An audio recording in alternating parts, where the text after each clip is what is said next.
और राजधानी रायपुर के पचपेड़ी नाका स्थित रामकृष्ण केयर हॉस्पिटल में बीती रात दर्दनाक हादसा हो गया। हादसे में गटर साफ करने उतरे 3 सफाई कर्मचारियों की मौत हो गई। बताया जा रहा है कि अस्पताल परिसर के सीवरेज टैंक की सफाई के दौरान जहरीली गैस की चपेट में आने से 3 सफाई कर्मी की मौके पर ही मौत हो गई। मृतकों की पहचान अनमोल मचकन, गोविंद सिंद्रे और प्रशांत कुमार के रूप में हुई है। हादसे के बाद परिजनों में भारी आक्रोश देखने को मिला। परिजनों का आरोप है कि बिना किसी सुरक्षा उपकरण के मजदूरों को टैंक में उतारा गया। राजेश निषाद हमारे साथ लाइव जुड़ गए हैं।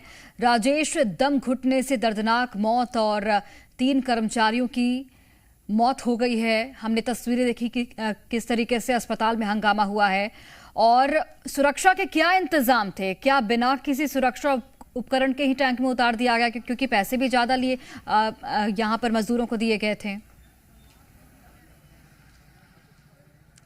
बिल्कुल, निश्चित तौर पे देखिए बड़ी लापरवाही है और लापरवाही मैं इसलिए बार बार कह रहा हूं क्योंकि प्रदेश का सबसे बड़ा निजी अस्पताल है रामकृष्ण केयर अस्पताल, लेकिन वहां केयर नाम की कोई चीज नहीं थी।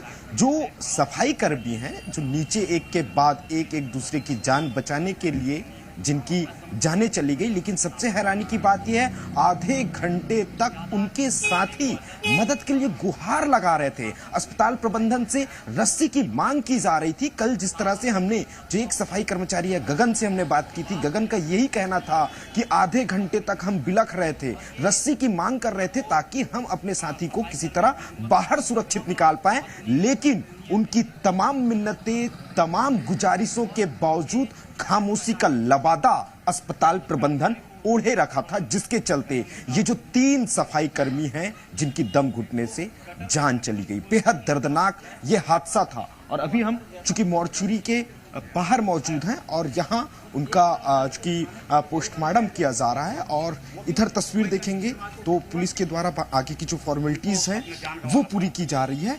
अनमोल, एक जो सफाई कर्मचारी था, अनमोल का बड़ा भाई हमारे साथ है। बेहद दुखद घटना है अनमोल, काफी देर, काफी रात तक आप अस्पताल में भी डटे रहे। क्या कुछ बात अस्पताल प्रबंधन से आप लोगों की हुई? सर, मुआवजे और उन्हें कुछ कंपनसेशन देंगे तो बोले हैं ऐसा कुछ, लेकिन अभी तक ना कुछ मतलब ना मिला हाथ में है ना कुछ नहीं हुआ अभी तक। अच्छा।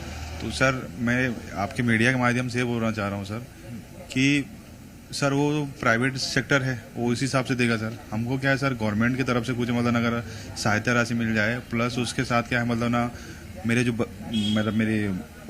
मेरे छोटे भाई का जो वाइफ है ना, उनको कुछ सरकारी नौकरी मतलब ना कुछ प्रबंधन मतलब ना करा दें तो क्या है, मेरा जो छोटा भाई का जो बच्चा है ना 4 महीने का। अच्छा, कब शादी हुई थी? 2 साल पहले शादी हुई थी।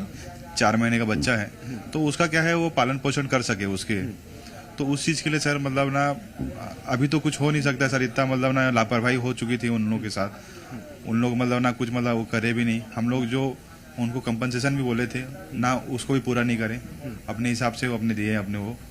तो सर हम गवर्नमेंट से कम से कम ये चाहते हैं कि सर कुछ राशि हमको प्रबंधक से मिले, प्लस उसके बाद कोई मतलब नौकरी मिल जाए बच्चे के। ये तो मुआवजा और अन्य जो चीजें हैं उसकी बात हो गई जिसकी मांग कर रहे हैं, लेकिन जो लापरवाही हुई है उनके खिलाफ कार्रवाई जाहिर तौर पर बड़ी लापरवाही हुई है और अब जांच जैसे जैसे आगे बढ़ेगी और भी तथ्य सामने आएंगे। बहुत धन्यवाद आपका।